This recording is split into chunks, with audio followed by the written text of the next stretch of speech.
إن الله وملائكته يصلون على النبي يا أيها الذين آمنوا صلوا عليه وسلموا تسليما وقد قال النبي صلى الله عليه وسلم أكثركم علي صلاة أكثركم أزواجا في الجنة الحديث أو كما قال صلى الله عليه وسلم. Hadratul Kiram para alim ulama, wabil khusus yang mulia Habib Muhammad bin Abdullah Bahashim, wabil khusus yang mulia Al-Ustaz Kiai Haji Busairi Ali yang dari Banjarmasin, dan tak lupa pula yang mulia para hadirin dan hadirat, para pendengar pembaca Maulidul Rasulullah sallallahu alaihi wasallam yang tak lupa kami hormati. Pertama-tama, tiada kata yang patut kita lontarkan selain ucapan syukur alhamdulillah yang telah diberikan oleh Allah Subhanahu wa taala pada hari ini untuk memperingati kelahiran seorang hamba, yaitu baginda Nabi Muhammad sallallahu alaihi wasallam, yang serada setiap tahunnya sering dan kita peringati bersama. Salawatullah wassalamu, mudah-mudahan tercurahkan keharibaan baginda Nabi Muhammad sallallahu alaihi wasallam. Perlu diketahui bahwa susunan acara pada siang hari ini,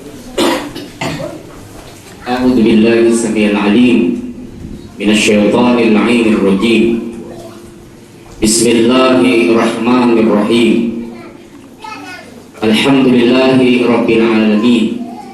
Fatirus samawati ula wal aradina sufla.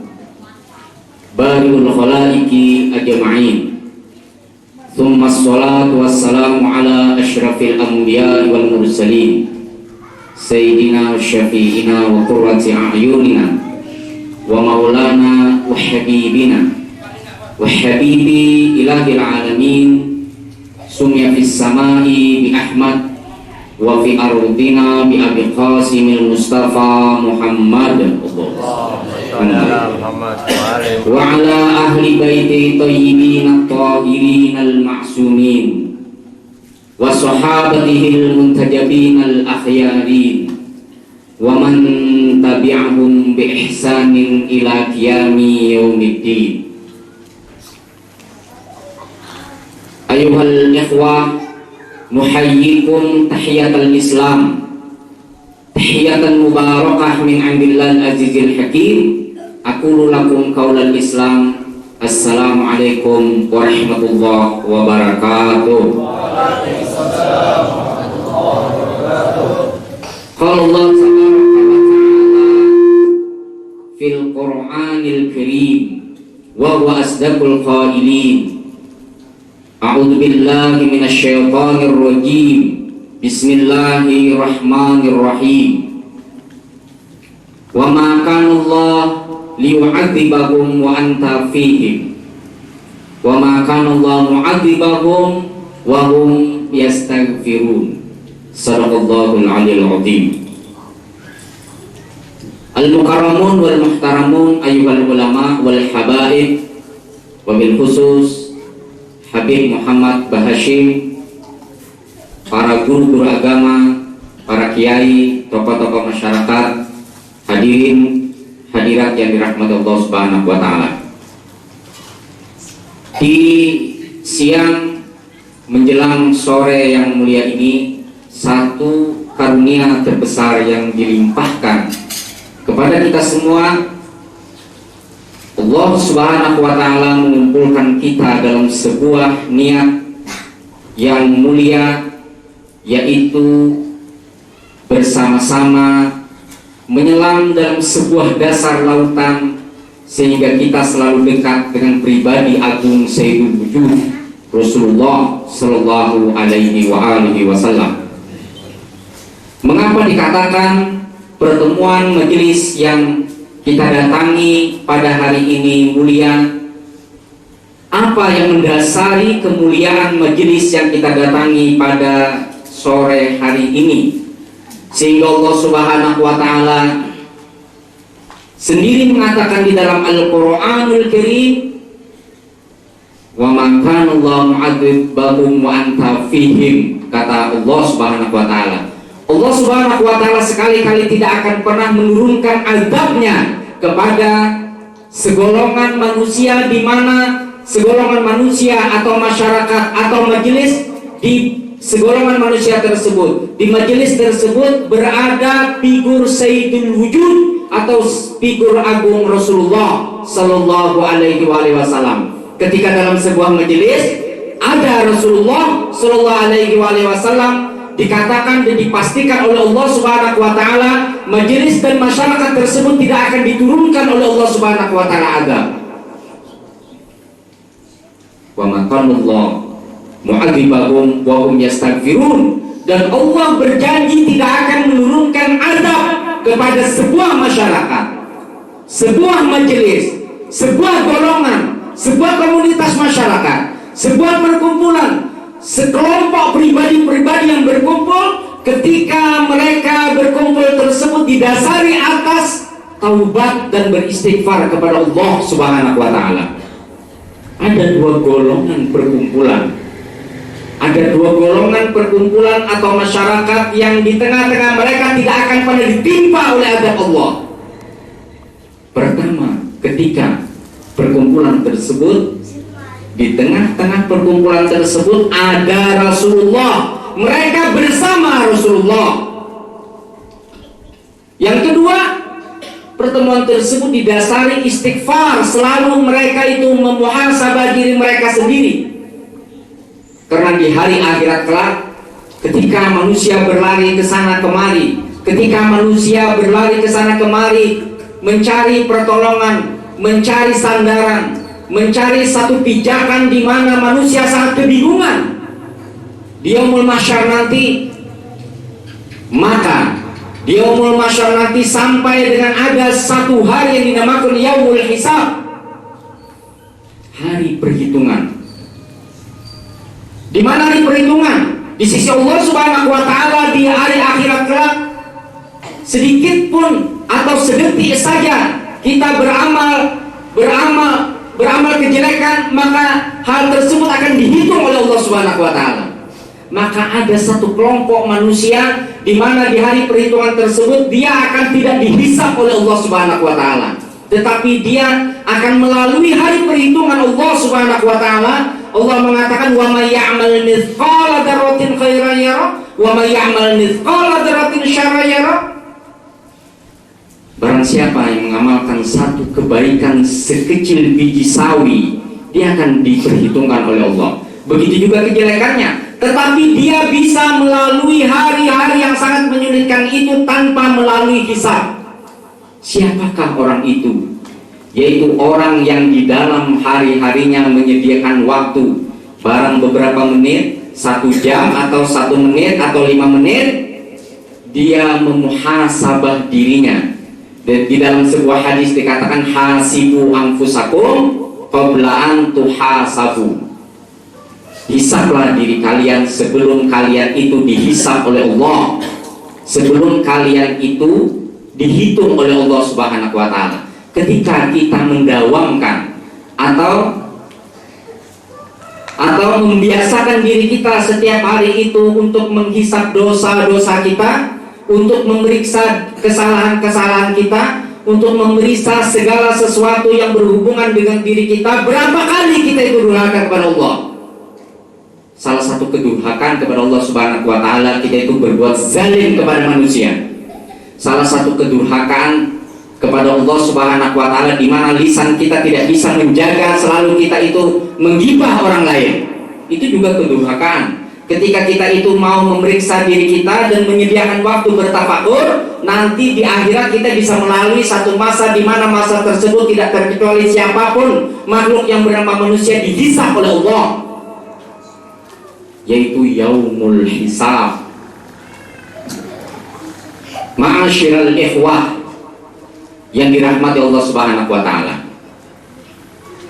Di sore hari yang mulia ini, agar pertemuan kita bermanfaat, ulun akan berbicara secara sistematis. Bahasa Anjirnya ini sistematis itu bahasa Anjir. Kalau bahasa Perancisnya berbicara urutan gitu, urutan. Agar bapak-bapak, ibu-ibu, hadirin hadirat sekalian betul-betul setelah bulikan kena itu mendapat oleh-oleh. Di samping sudah belum disediakan apa cucur ada nih, apalagi nih, tapi belum cicipi lagi. Nanti setelah belum berceramah ada yang mencicipi. Kalau sudah mencicipi ini bila kekanyangan, lalu yang berceramah itu pada bergairah lagi. Kalau penceramahnya sudah tidak bergairah, apalagi pendengarnya.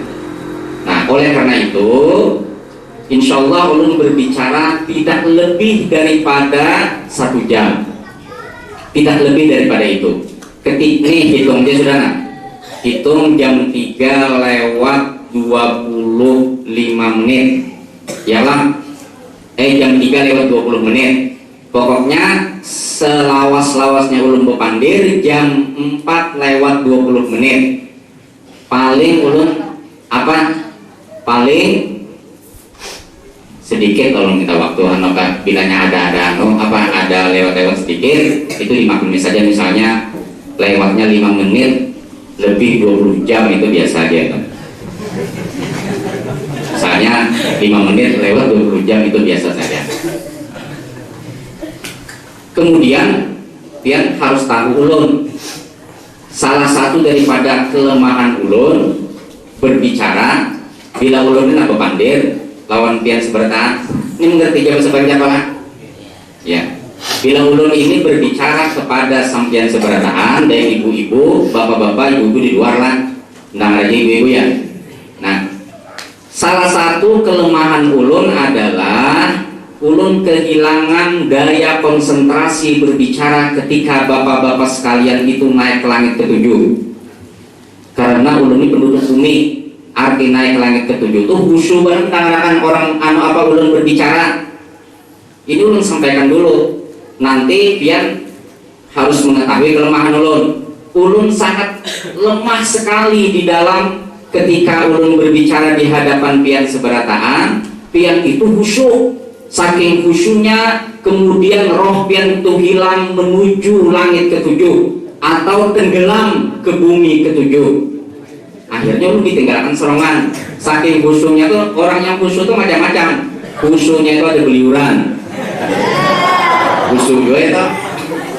Karena ada juga, memang ada penceramah yang bisa berceramah tidak peduli audiennya itu, tidak peduli pendengarnya itu mau berangkat ke langit ketujuh atau ke dasar lautan sampai berada mutiara atau ke dasar tingkatan bumi ketujuh. Ada juga orang kawai itu, tetapi lu kena kawat, maka pian jangan tersinggung nantinya pada suatu waktu. Mungkin 5 menit baru ulun berbicara, ulun stop, berarti ada di antara pian itu sudah pergi langit ketujuh. Mudah-mudahan di antara kalian betah mendengarkan apa yang ulun katakan pada siang yang mulia ini. Kenapa ulun katakan demikian? Karena salah satu barokah majelis yang dilimpahkan oleh Allah Subhanahu wa taala melalui para malaikat Allah Subhanahu wa taala, karena satu majelis itu dihadiri oleh orang-orang yang betul-betul memerlukan ilmu. Betul-betul memerlukan ilmu, dan dia ingin dan dia memang mencintai ilmu tersebut. Ketika bila kita itu suka terhadap sesuatu, bila kita itu cinta kepada sesuatu, berarti kita di alam burung berbunyi jam kita datangi sesuatu yang kita cintai itu. Nah, dan ulun meyakini bahwa sampian seberatan yang datang ke sini adalah orang yang mencintai Rasulullah, orang yang mencintai ilmu, orang yang mencintai Al-Quran, orang yang mencintai riwayat-riwayat suci keagungan Sayyidul Wujud Rasulullah Sallallahu Alaihi Wasallam. Bagaimana mungkin ketika seseorang mencintai sesuatu, kemudian dia datang kepada yang dicintainya itu, kemudian dia loyo? Ini mohon maaf, pemulaan pembukanya pemamailan. Itu apa? Kemudian dia loyo. Misalnya lelaki bujangan mencintai seorang perempuan, hujan-hujan ditelepon pacarnya atau hujan-hujan ditelepon orang yang dicintainya. Bang, saya mengharapkan engkau bang datang di bawah pohon mangga. Ya, di bawah pohon mangga ya. Padahal hujan lebat. Maka orang yang mencintai tadi si abang yang dipanggil oleh seorang perempuan yang dia sudah demen dengan seorang perempuan tersebut, sudah kasmaran, walaupun hujan lebat, walaupun hujannya lawan angin-anginnya, angin tutus, angin puting beliung, angin puyuh dan lain-lain, dia merelakan dirinya untuk diguyur hujan lebat tersebut untuk mendatangi sang kekasih. Sekarang yang memanggil Anda sekalian, sekarang yang memanggil bapak-bapak ibu sekalian adalah Rasulullah. Atas dasar apa kita memperingati Maulid Rasul sallallahu alaihi wasallam kalau bukan panggilan Rasulullah sallallahu alaihi wasallam? Padahal kita telah mengetahui firman Allah Subhanahu wa taala dalam Al-Qur'anul Karim, "Maka Allah mu'adzibahum wa anta fihim," kata Allah. Sekali-kali Allah Subhanahu wa taala tidak akan pernah menurunkan azab kepada seseorang ketika seseorang itu, sekelompok orang itu di tengah-tengahnya ada Rasulullah. Buat apa kita merayakan Maulid Rasul sallallahu alaihi wasallam kalau kita tidak meyakini bahwa Rasulullah sallallahu alaihi wasallam hadir di tempat kita? Buat apa kita itu mengerjakan segala sesuatu tetapi sesuatu itu tidak kita yakini memiliki manfaat? Buat apa kita itu melaksanakan segala sesuatu tetapi segala sesuatu tidak memiliki nilai? Umat Islam di seluruh dunia, di Indonesianya, di Afrikanya, di Timur Tengahnya, di Indianya, di Amerikanya, di Thailandnya, di Malaysianya, di seluruh penjuru dunia ini, ketika bulan Rabiul Awwal mereka berbondong-bondong mengadakan peringatan Maulid Rasul sallallahu alaihi wasallam, yang mereka itu tentu memiliki sebuah keyakinan bahwa memperingati Maulid Rasul sallallahu alaihi wasallam itu memiliki sebuah keagungan nilai. Sampian disuruh berjamur di tengah jalan, dapat apa-apa ada? Terkecuali mungkin disuruh orang berjamur, tapi di sini mungkin ada disuruh berjamur calon bupati, mungkin mau itu. Tetapi insyaallah di sini kadang jangan mau. Masuk disuruh diberi duit 100.000 akun berjamur di tengah jalan. Nah, mengapa orang mau melakukan itu? Karena memiliki nilai. Nilainya itu materi atau keduniaan. Sekarang Allah berjanji, orang yang berada di majelis Rasulullah, orang yang berada bersama-sama Rasulullah sallallahu alaihi wasallam, dia dipastikan oleh Allah Subhanahu wa taala seluruh struktur tubuhnya diharamkan oleh Allah untuk dijilat api neraka jahanam. Diharamkan oleh Allah Subhanahu wa taala dijilat api neraka jahanam. Ini janji Allah, bukan omong kosong. Ini Al-Qur'anul Karim. Al-Qur'anul Karim adalah merupakan kalam Allah Subhanahu wa taala. Seluruh umat Islam berbagai mazhab tidak berani membantah kebenaran Al-Quran. Siapa yang berani membantah kebenaran Al-Quran? Orang-orang Quraisy dulu atau orang-orang ketika Rasulullah SAW diturunkan. Kemudian ada orang yang menentang Al-Quran, ditantang oleh Allah. Wa in kuntum fi raibin mimma nazzalna ala abdina faktu bisuratin min mithlih wada'u syuhada'akum in kuntum shadiqin, kata Allah. Ujar Allah, bila ini bubuhan ikannya, bahasa Prancis jalolah, bila bubuhan ikan seberatan ini itu ragu terhadap kebenaran Al-Quran. Nah, ini cara Allah. Allah tidak memaksa manusia memang mau beriman kepada Al-Quran atau tidak dipaksa manusia ini, tetapi Allah memilih ujar Allah, wahai seluruh manusia dan jin, kalau kalian itu ragu terhadap kebenaran Al-Quran, faktu bi suratin min mithlih, datangkan satu surah yang semisal Al-Quran. Wad'u syuhada'akum in kuntum shodiqin. Dan panggil pembesar-pembesarmu, panggil orang-orang yang sok tahu itu, panggil orang-orang yang sok berilmu itu, panggil orang-orang yang merasa dirinya bisa menyaingi Al-Quran. Apabila kalian itu termasuk orang-orang yang benar. Di dalam sejarah dari zaman dulu sampai dengan zaman sekarang ini, tidak ada satupun makhluk yang bernama manusia yang dapat menandingi dan bisa menulis seperti Al-Quran. Dulu ada Musailamah Al-Kadzdzab, nabi palsu. Bila berbicara nabi palsu ini kan dulu apa? Sekarang saja itu marah orang mengaku nabi. Ya Allah, tahun berapa itu, tahun 2009 kan ada itu As-Shodiq mengaku nabi, sekalinya bertobat nabinya di hadapan MUI. Nabi bertobatlah di hadapan MUI. Nah, siapakah As-Shodiq itu? As-Shodiq itu adalah pemain mantan pelatih bulu tangkis. Tidak ada sejarah di kitab-kitab samawi Allah Subhanahu wa taala seorang mantan pelatih bulu tangkis menjadi nabi. Dan tidak ada juga sejarahnya di dalam kitab-kitab samawi, kitab-kitab langit yang diturunkan Allah, Injilnya, Jaburnya, Tauratnya, Al-Qur'annya, dan suhuf-suhuf yang diturunkan oleh Allah kepada para anbiya wal mursalin yang berjumlah 124.000 nabi. Tidak pernah tercatat seorang nabi itu lahir di Indonesia.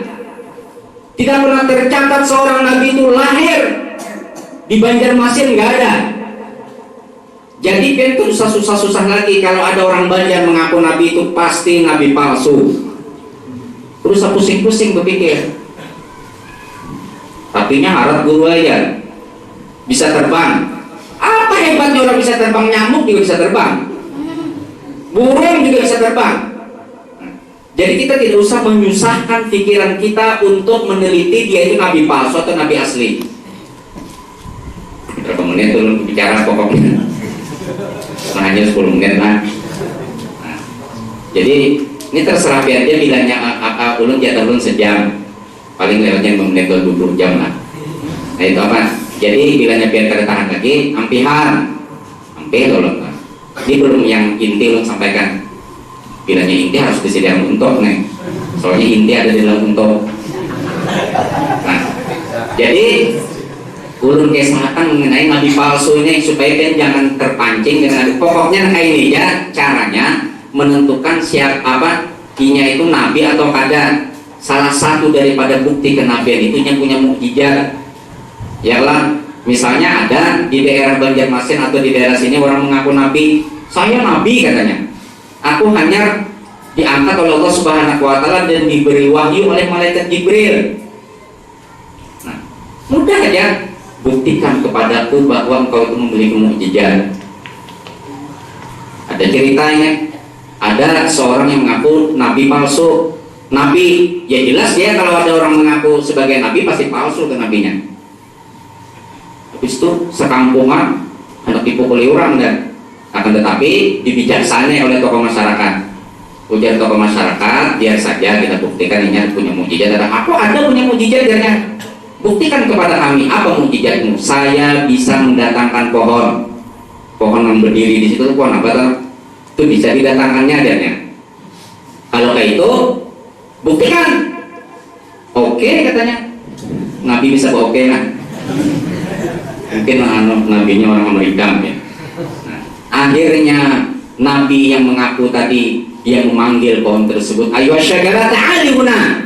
Wahai pohon, datanglah ke sini. Ternyata pohonnya belum mau datang.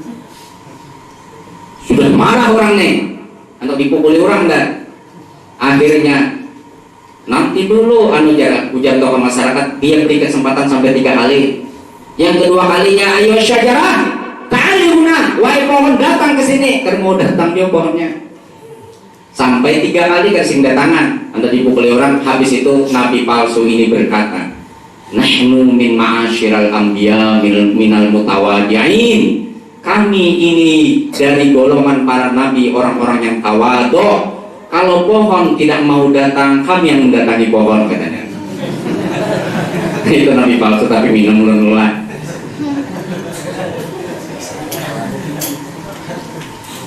Jadi nabinya apa? Pohonnya kan mau datang. Nabinya datang. Ya, sekarang apa? Bilangnya orang terpengaruh itu orang-orang bujur-bujur apa ya? Bujur-bujur apa? Bujur-bujur tidak meneliti daripada kebenaran. Baiklah, agar tidak berbelit-belit, ulun menyampaikan yang pertama yang perlu ulun sampaikan. Ulun menyampaikan sebuah kemuliaan, kedudukan, keagungan Rasulullah. Pertama, kalau ada seseorang, ini kebiasaan pandangan kita di masyarakat. Kalau ada seseorang mencium tangan ulama besar atau tangan guru yang berilmu soleh, dia itu adalah orang yang sangat kasyaf, orang soleh, ulama besar, ilmunya tinggi dan ibadahnya bagus, dan dia seorang yang patut untuk dijadikan uswah atau teladan. Maka tentu seorang yang ulama besar yang dicium tangannya itu, menurut pandangan masyarakat, adat istiadat masyarakat, memiliki kemuliaan yang lebih dibanding orang yang mencium tangannya. Nah itu kan pemikiran kita begitu kan. Misalnya kita mencium tangan dzurriyyah Rasulullah, karena memang dzurriyyah Rasulullah atau Habib, misalnya Habib itu adalah dzurriyyah Rasulullah SAW. Karena kita memang meyakini dan memandang bahwa dzurriyyah Rasulullah itu mengalir di tubuh beliau itu darah Rasulullah. Lalu kita cium tangannya, tentu kita memandang dan menghormati dia, ada kemuliaan agung di sana. Begitulah kita mencium tangan orang tua dikarenakan orang tua itu kita pandang mulia, pernah melahirkan kita, mengasuh kita dan lain-lain. Itu pandangan biasa. Pandangan itu tidak semua benar dan tidak semua salah. Ya lah. Mengapa saya katakan tidak semua benar dan salah? Karena ada sebuah bukti bahwa Rasulullah SAW mencium tangan seseorang. Kalau kita memandang bahwa seseorang mencium tangan seseorang itu, tangan diciumnya itu lebih hebat daripada tangan yang mencium, orang yang mencium, berarti apakah ketika Rasulullah SAW mencium tangan seseorang tangan yang diciumnya itu lebih mulia daripada Rasulullah? Tidak mungkin kan? Ya kan? Di dalam sejarah terbukti ada tangan-tangan yang pernah dicium oleh Rasulullah, dan dipastikan ketika tangan-tangan yang dicium oleh Rasulullah SAW, tentu seseorang tersebut memiliki keagungan yang besar. Ketika tubuh Rasulullah SAW dikempaskan dalam tubuh seseorang, tentu seseorang itu memiliki keagungan yang besar. Ketika kening Rasulullah SAW menempel dalam kening seseorang, berarti seseorang itu memiliki keagungan yang besar. Ketika seseorang itu pernah dijabat tangannya oleh Rasulullah, kemudian sampai dicium oleh Rasulullah tangannya itu, berarti seseorang itu memiliki kedudukan yang besar. Di dalam sejarah ternyata ada orang-orang yang pernah tangannya dicium oleh Rasulullah SAW, di mana orang-orang berebut ketika keberadaan Rasulullah di tengah-tengah para sahabat. Ketika Rasulullah berwudu, percikan air wudu tersebut diperebutkan oleh sahabat Rasulullah. Sampai di dalam kitab Sahih Bukhari, sahabat-sahabat Rasulullah seakan-akan bertengkar seperti saling bunuh-membunuh untuk mengambil kesempatan mendapatkan percikan wudunya Rasulullah. Itu di Sahih Bukhari, dalam kitab Sahih Bukhari, bab fadhaili Rasul. Ada juga orang yang berjaga-jaga ketika di siang hari Rasulullah SAW tidur. Kemudian ada seorang sahabat Rasulullah yang bernama Ummu Sulaim mengambil sebuah botol, kemudian menanai, itu apa bahasa Indonesianya? Menanayakan botol itu di tubuh Rasulullah untuk mengambil keringat Rasulullah. Untuk apa itu? Untuk tabaruk, mengambil berkah. Dan hadis-hadis itu tercatat di dalam kitab-kitab hadis yang ditulis oleh para ulama al-ahadits ar-Rasul sallallahu alaihi wasallam.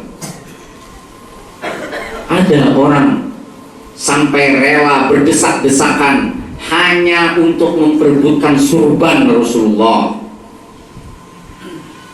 Ada orang ketika Rasulullah hijrah dari Mekah ke Madinah, orang berlomba-lomba, laki-lakinya, perempuannya naik ke atas pohon, ke atas gedung yang besar. Itu hanya untuk apa? Melihat bulan purnama yang terbit, yaitu Rasulullah Sallallahu alaihi wasallam. Nah, sekarang yang pertama yang perlu saya sampaikan, keagungan untuk mencapai kedekatan, keagungan untuk dekat kepada pribadi Rasulullah itu banyak jalannya. Di antaranya adalah orang yang berada dalam sisi Rasulullah Sallallahu alaihi wasallam. Di antaranya orang hanya dalam kehidupannya dia tidak pernah bertemu dengan Rasulullah, yaitu Qais Al-Qarni. Dia itu tidak pernah bertemu Rasulullah Sallallahu alaihi wasallam, tetapi dalam kehidupannya dia selalu merindukan Rasulullah. Dan Rasulullah mengatakan, kalau engkau ingin mengetahui siapa ahli surga, lihat Qais Al-Qarni.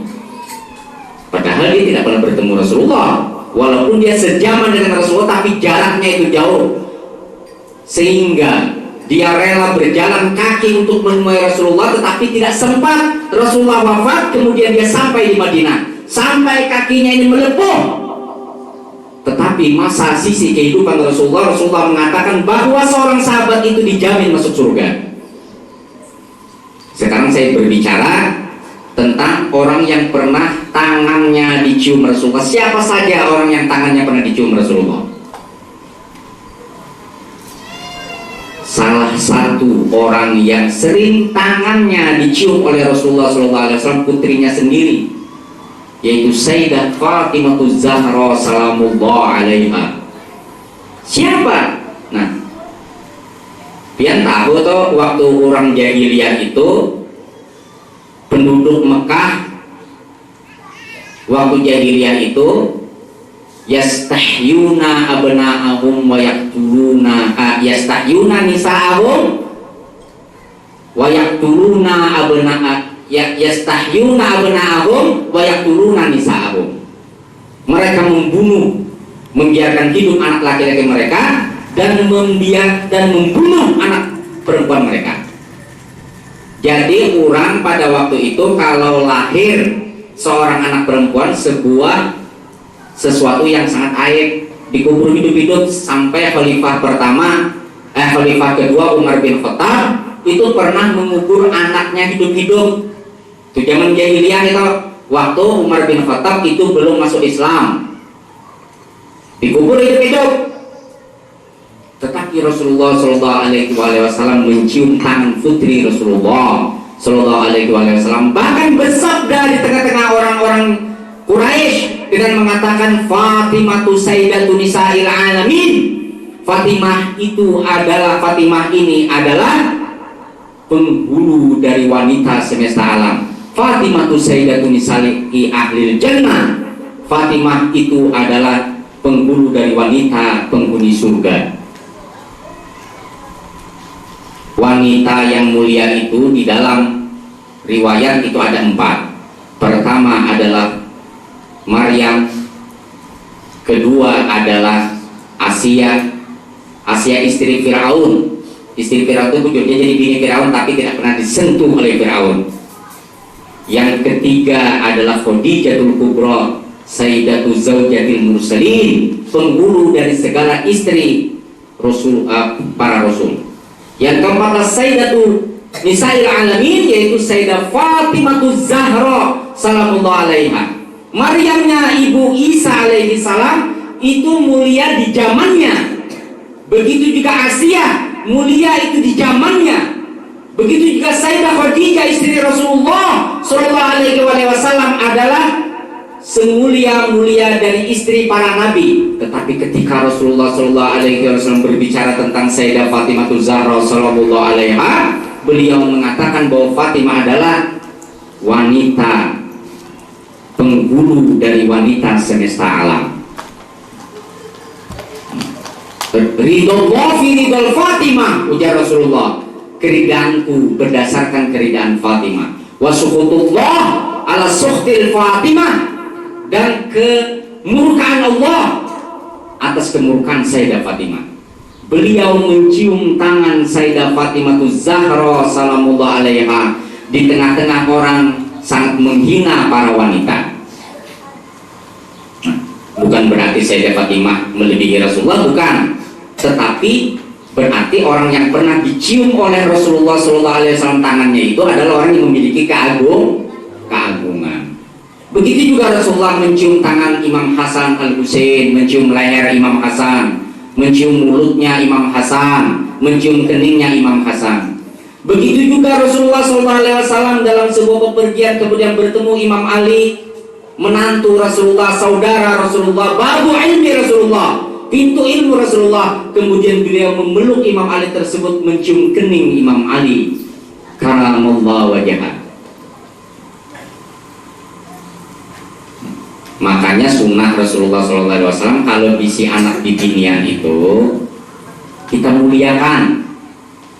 Bahkan kita memuliakan anak bibinian kita itu melebihi daripada, dengan tidak mengurangi rasa kemuliaan kita kepada anak laki-laki kita. Karena anak laki-laki kita itu bisa mandiri kan. Nah, anak bibinian kita itu kita dudukkan. Jangan malu-malu kita mencium tangan anak kita. Itu sunnah Rasulullah. Nah, Rasulullah mengajarkan demikian. Saya sampaikan ini, kalau Rasulullah mencium tangan Sayyidah Fatimah Zahra sallallahu alaihi itu wajar, karena dia ahlul bait, karena dia adalah orang yang dipastikan oleh Allah Subhanahu wa taala berdasarkan sabda Rasulullah bahwa ukuran dari keridaan Allah dan kemurkaan Allah ada pada keridaan Sayyidah Fatimah. Kalau Rasulullah SAW mencium leher Imam Al-Hasan dan Imam Al-Husain, mencium tangan Imam Al-Hasan dan Al-Husain itu wajar, karena Imam Al-Hasan dan Al-Husain dikatakan Sayyidah Syababi Ahlil Jannah. Dia adalah dua pemuda penghulu surga. Kalau Rasulullah SAW mencium tangan Sayyidina Ali itu wajar, karena Sayyidina Ali dikatakan babul ilm, ini Madinatul ilmi wa alim babuha, aku adalah kota ilmu, Ali adalah pintunya. Wajar.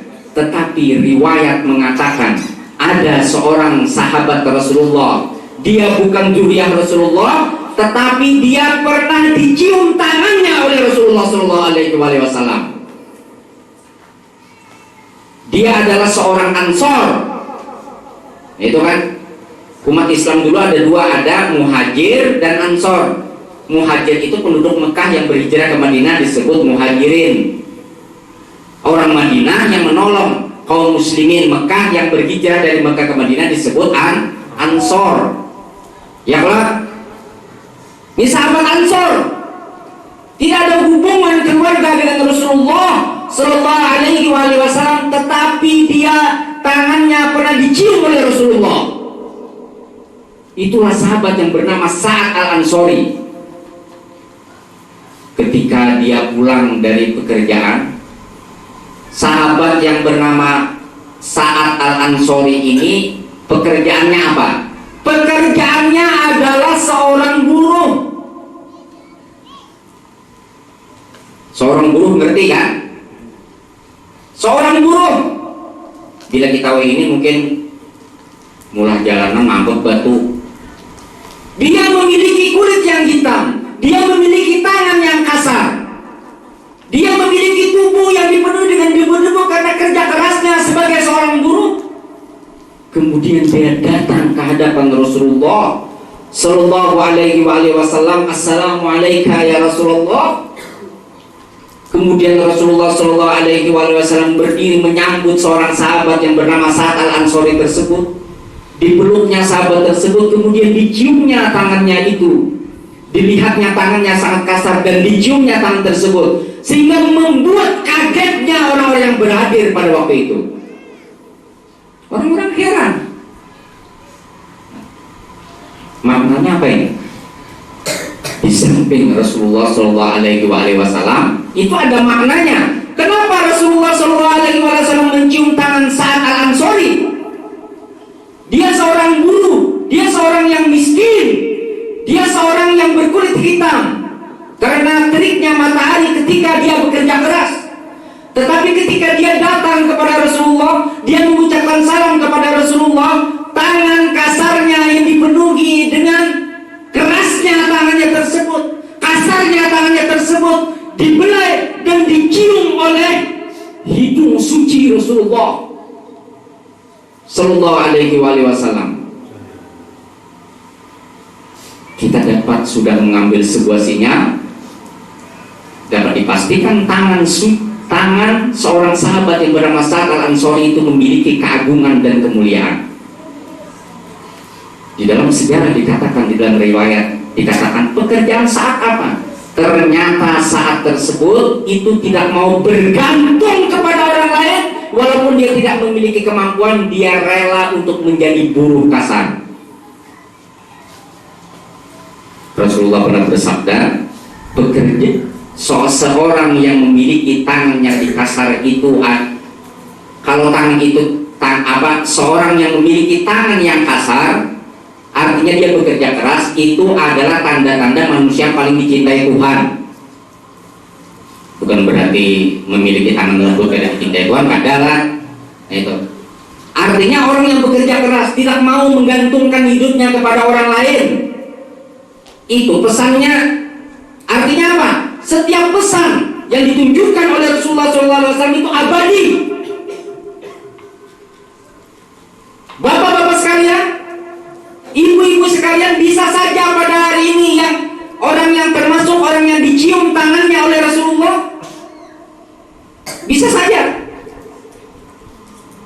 Bukan berarti orang yang pernah cium tangannya dicium oleh Rasulullah itu ketika dia itu masih hidup, ketika Rasulullah itu sedang hidup. Yang akan dicium oleh Rasulullah SAW adalah tangan orang-orang yang mempergunakan tangannya ini untuk kebaikan.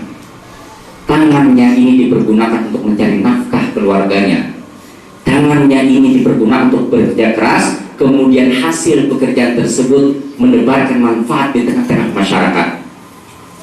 Tangannya ini dipergunakan untuk berbuat sesuatu, membangun jalanan dan sebagainya, kemudian atas tangan yang pernah dipergunakan ini bermanfaat, jalannya itu bisa dijalani oleh masyarakat.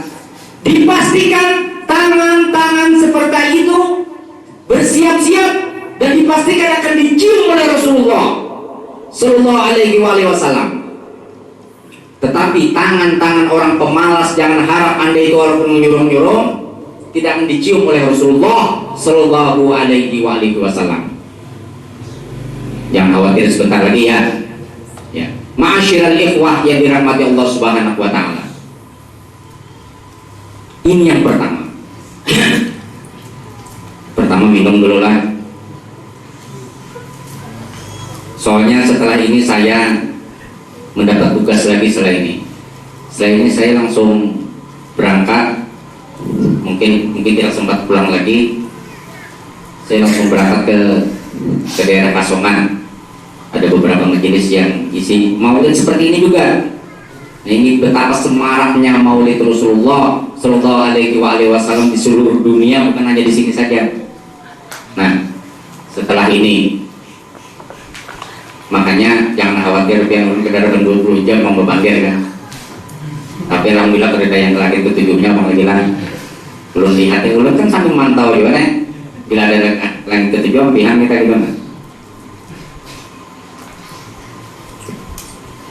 Jadi yang pertama tadi, orang yang pernah dicium oleh Rasulullah SAW, orang itu memiliki keagungan.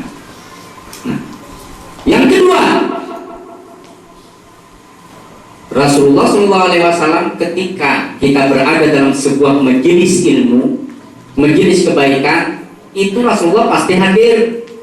Dan majelis orang-orang yang berada di tengah-tengah situ pasti tidak diajak oleh Allah Subhanahu wa taala. Tidak diajak oleh Allah Subhanahu wa taala. Apa yang dimaksud dengan majelis ilmu itu?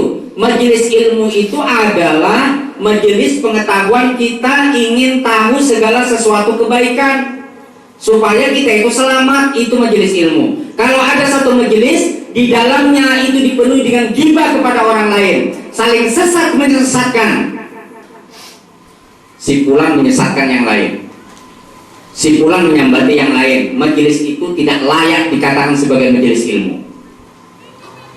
Majelis itu tidak layak dikatakan sebagai majelis pencinta Rasulullah. Satu majelis atau perkumpulan di mana di dalamnya saling adu domba, mazhab itu sesat, kelompok itu pengajian itu sesat, kelompok pengajian itu sesat. Di utara mengatakan kelompok pengajian di selatan itu sesat, kelompok selatan mengatakan kelompok pengajian di barat itu sesat. Mazhab si fulan mengatakan bahwa mazhab itu sesat, sehingga terjadi anarkisme, sehingga terjadi kekerasan. Mereka berbondong-bondong untuk menyerang mazhab tertentu dan dibakar rumah-rumah mereka. Pernahkah ajaran Islam mengajarkan kepada kita kekerasan? Pernahkah Rasulullah Shallallahu Alaihi Wasallam mengajarkan kepada umatnya untuk melakukan sebuah tindakan kekerasan? Pernahkah Rasulullah Shallallahu Alaihi Wasallam ketika berdakwah kepada umatnya, wahai umatku, lakukanlah ini dan itu, kemudian menyuruh kalau ada orang yang tidak melakukan apa yang aku katakan, bunuh dia? Tidak pernah. Pernahkah Rasulullah Shallallahu Alaihi Wasallam mengadakan sebuah majelis menghibah orang lain? Pernahkah Rasulullah SAW mengajarkan kepada kita semua, kepada para sahabatnya, kepada para umatnya, untuk melakukan diskriminasi kepada minoritas atau melakukan sebuah pelecehan kepada orang penganut mazhab tertentu, walaupun penganut mazhab tertentu itu jumlahnya sedikit, kemudian kita serang gara-gara kita mendapatkan sebuah provokasi, ada provokator, ada tukang fitnah bahwa di sana ada pengajian, orang berbondong-bondong ke sana mengajarkan berbeda dari kita dan dia itu sesat. Apakah berbeda itu sama dengan sesat? Berbeda dengan sesat itu berbeda. Siapa yang berhak untuk mengklaim apa, atau siapa yang berhak mengatakan itu sesat atau tidak sesat? Yang berhak mengatakan itu sesat atau tidak sesat hanya Allah. Rasulullah sendiri itu diperintah Allah, la ikraha fid din, tidak ada paksaan untuk beragama. Rasulullah tidak pernah berdakwah, Rasulullah tidak pernah berdakwah mengatakan kepada umat manusia, lakukan ini, kalau engkau tidak melakukan ini aku penggal kepalamu. Enggak pernah begitu.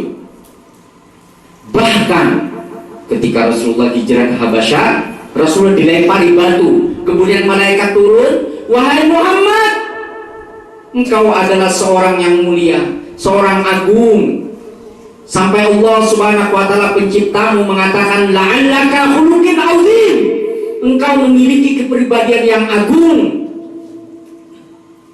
Azim itu adalah sifat Tuhan, kita tidak boleh memilikinya. Tetapi ketika Allah Subhanahu wa taala memuji hamba yang bernama Mahmud, yang bernama Muhammad, yang bernama Ahmad, yang bernama Sayyidul Wujud, penghulu dari segala yang ada, Allah Subhanahu wa taala memujinya dengan dua kata-kata pujian yang tiada tara. La'allaka la'ala khuluqin azim, innaka la'ala khuluqin azim, sesungguhnya engkau wahai Muhammad memiliki ketinggian kepribadian yang sangat tinggi. Azim itu sifat Tuhan, tetapi sifat Tuhan ini dinisbahkan kepada Rasulullah Sallallahu Alaihi Wasallam.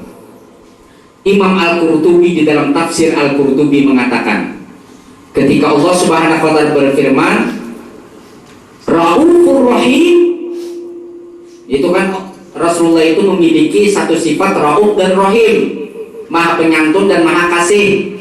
Allah juga memiliki sifat Rauf dan Rahim. Tidak ada satu orang nabi pun yang pernah dinisbahkan oleh Allah Subhanahu wa taala dua sifat Allah sekaligus, terkecuali Rasulullah Sallallahu Alaihi Wasallam. Ketika Rasulullah dilempari batu, dibela oleh malaikat, wahai Rasulullah, wahai kekasih Allah, Wahai Ahmad, orang yang dipuji oleh Allah Subhanahu wa taala, orang yang memiliki kedudukan yang tinggi di sisi Sang Pencipta, maukah engkau aku turunkan gunung Uhud itu? Gunung Uhud itu di Makkah dan Madinah. Gunung Uhud itu aku turunkan, kemudian akan aku siksa mereka, aku hancurkan kaum ini karena menghinamu. Apa kata Rasulullah? Apa kata Rasulullah? Fa'innahu qaumun la yafqahun. Sesungguhnya, jangan wahai Jibril, mereka itu kaum yang kada tahu. Jangannya mereka itu tahu, nah aku ini adalah orang agung, mengerti mereka tidak akan melakukan itu. Itu Nabi. Kalau kita berani menyesatkan orang, berarti kita itu lebih daripada Nabi. Bahkan kita mengklaim, memproklamirkan diri kita sebagai Tuhan. La yaskhar qaumun min qaumin asa ayyakuna khairan minhum. Janganlah suatu kaum menghina kaum yang lainnya. Jangan-jangan orang yang dihina itu lebih baik daripada orang yang menghina. Wala nisa'un binisa, janganlah seorang perempuan menghina perempuan yang lainnya. Jangan-jangan perempuan yang dihina itu lebih baik daripada orang yang menghina. Jangan sampai kita itu terlalu cepat untuk menilai seseorang. Nah, majelis Rasulullah SAW, kalau kita hendak majelis kita ini di sisi kita ada Rasulullah, ini jaminan Tuhan. Kalau di sisi kita itu ada Rasulullah, berarti majelis kita itu harus majelis kebaikan. Innallaha ya'murukum bil adli wal ihsan. Sesungguhnya Allah itu memerintahkan kepada kalian untuk berbuat baik dan adil. Tanpa semua itu jangan harap, walaupun kita keluarkan uang bermiliar-miliar rupiah, jangan harap dihadiri oleh Rasulullah Sallallahu Alaihi Wasallam. Tetapi saya yakin di majelis pada sore hari ini dihadiri oleh Rasulullah Sallallahu Alaihi Wasallam. Amin. Mudah-mudahan majelis kita pada hari ini berhadir Rasulullah Sallallahu Alaihi Wasallam, dan beliau tersenyum ke setiap muka-muka yang berseri menyambut kelahiran Rasulullah Sallallahu Alaihi Wasallam. Ma'asyiral muslimin rahimakumullah. Yang ketiga perlu saya sampaikan, memperingati Maulidil Rasul Sallallahu Alaihi Wasallam berarti kita memiliki sebuah kesiapan bahwa setiap detik kita itu selalu bersama Rasulullah. Ada sebuah riwayat mengatakan, perhatian sembahyang, hendak sembahyang maghrib, waktu saya tinggal 15 menit lah, 30 menit atau 15 menit, insya Allah selesai, jangan khawatir ya. Nah itu dalam suatu riwayat Rasulullah SAW hendak sembahyang maghrib, ya Pak, tiba-tiba jamaah sholat maghrib itu bertakun, ya Rasulullah, kapan hari kiamat? Maka takutnya ada halang-halang. Nah kayak di sini biasa jadi imam siapa ini? Ditakuni orang itu anak bertakbir deh. Ditakuni, pulang sini. Begitu hari kiamat ya. Nah, Nabi SAW ditakuni salah seorang sahabat Arab Baduy. Orang gunung sahabatnya itu. Bukan madam ben orang gunung, soalnya di sini saya lihat bukit-bukit, tapi lain gunung sini. Bukit hanya.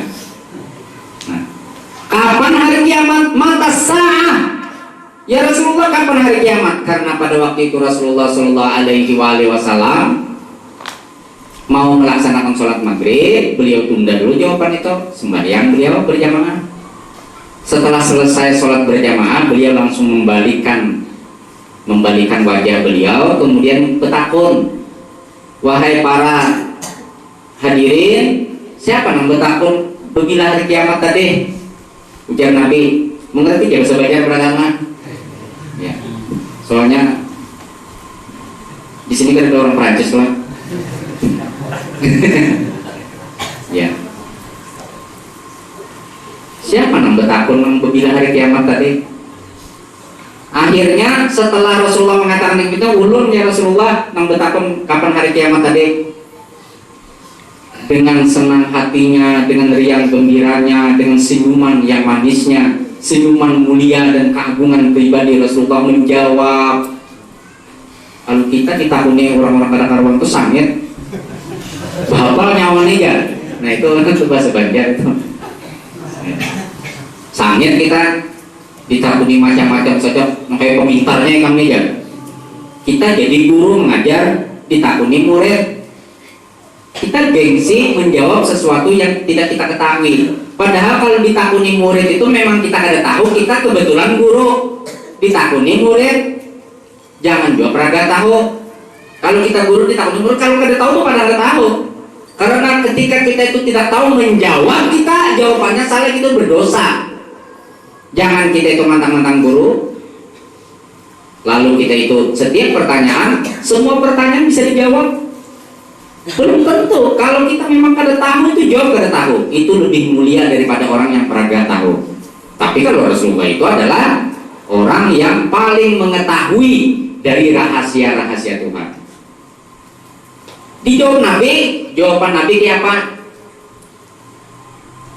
Nah, jangannya kita tuh ditahuni, nah kayak itu bebilah kiamat ya.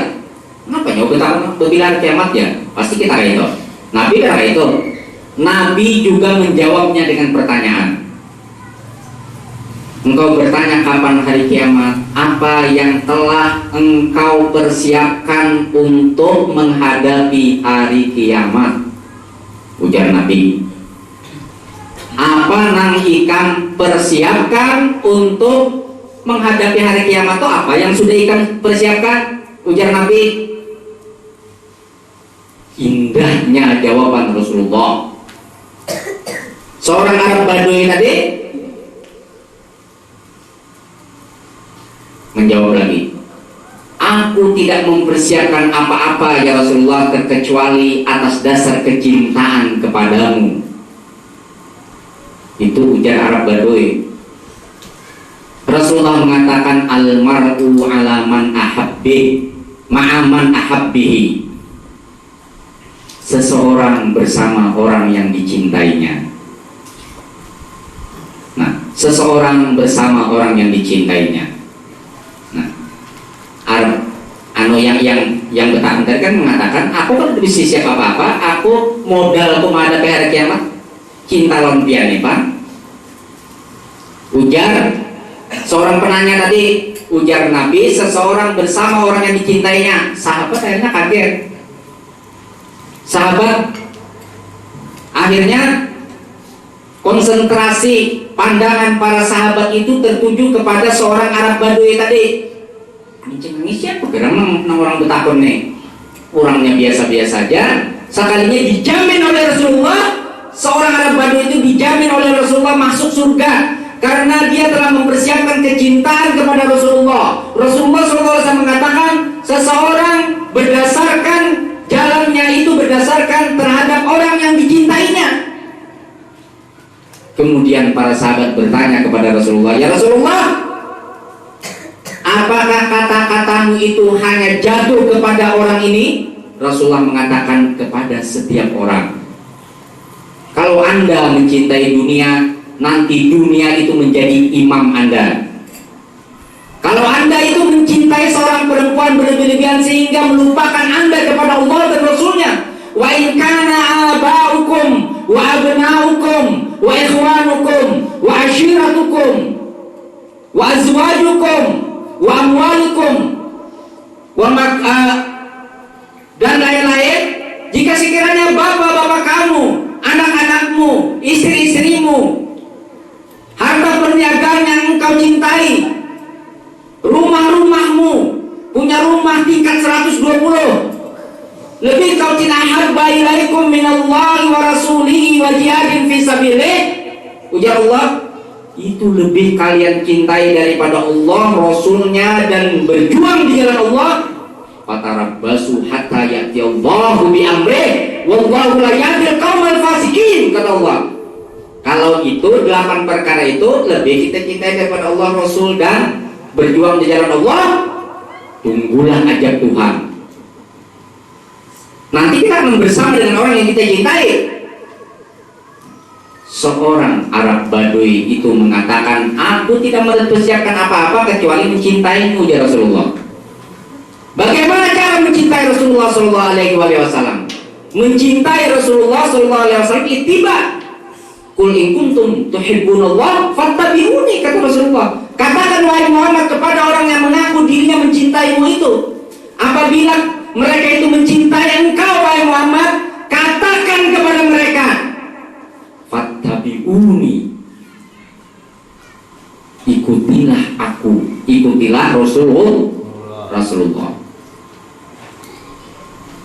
Ketika kita itu mengikuti Rasulullah, berarti kita akan dicintai oleh Allah Subhanahu wa Ta'ala, menjadi kekasih Tuhan,